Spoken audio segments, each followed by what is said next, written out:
Campaign messages. Very simple, right? Except it's not. I know it's not. Or better said, when it seems like it's very easy, maybe it's not the perfect message.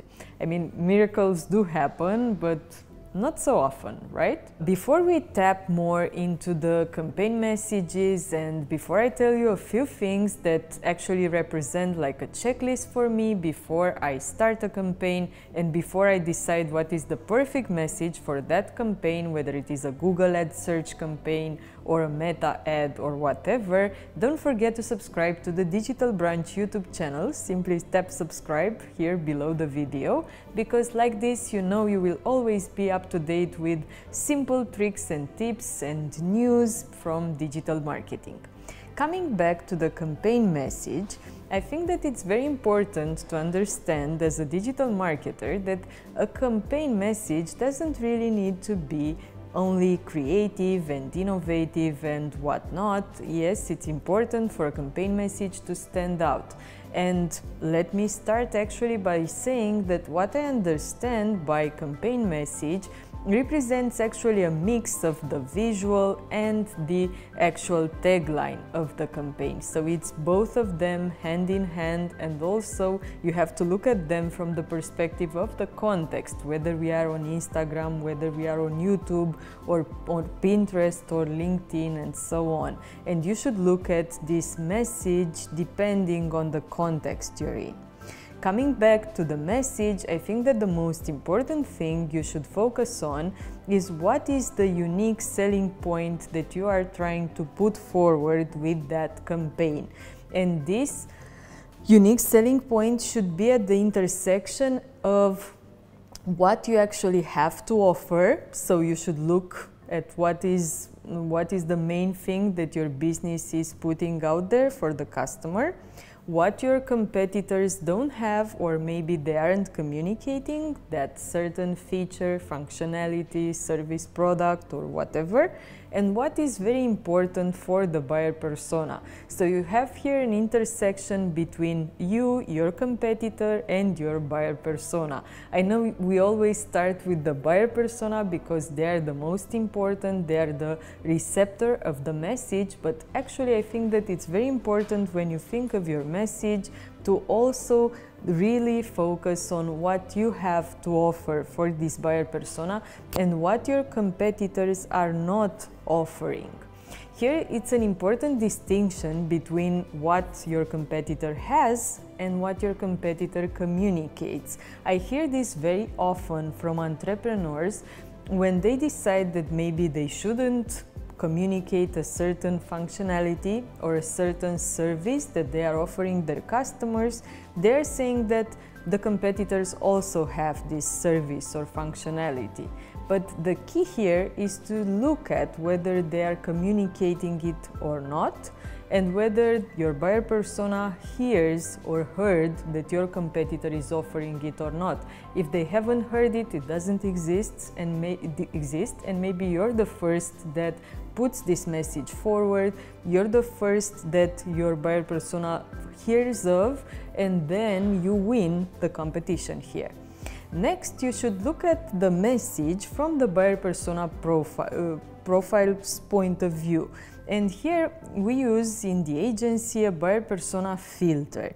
We look at the key message of the campaign from the point of view of, is this message something adapted to my buyer persona's language? Whenever we forget, because we are in a hurry and so on, we've had quite a few interesting comments and so on from the customers and so on, because sometimes maybe they don't even understand your message because they are calling a certain feature a certain way and not the way you communicated in a message. So it's very important to look at the wording, to make sure you use the customer's language, to make sure that your message is adapted and it shows exactly what your buyer persona understands about your business. last but not next, actually, it's very important to see that the message is something desirable for your buyer persona.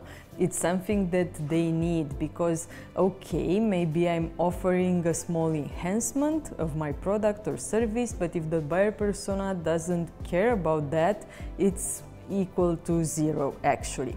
And last but not least, it's very important for this message to be credible, to have a reason to believe behind it. You know how in advertising you learned in school and in trainings that the message should start from this reason to believe, and honestly I think this is very often overlooked by all of us. It's very important not to simply sell what you want to sell because your buyer persona wants it. It's also important to see if you can actually provide that service. Especially as an entrepreneur, I know very well that we get overexcited about what we are building and what we want to achieve. But it's very, very important not to sell this final image, this final goal, but to sell something that we already have in our business. Because if we don't do this, we are going to set some high expectations to our customers, and when these expectations are not achieved, they are going to be disappointed, and that will only result in bad feedback for us and so on. And yes, to sum it all up, is your message relatable? Because this is what it all comes down to. And it's very important to look at the buyer persona profile and to see for each buyer persona that you are targeting if the message goes through this buyer persona filter.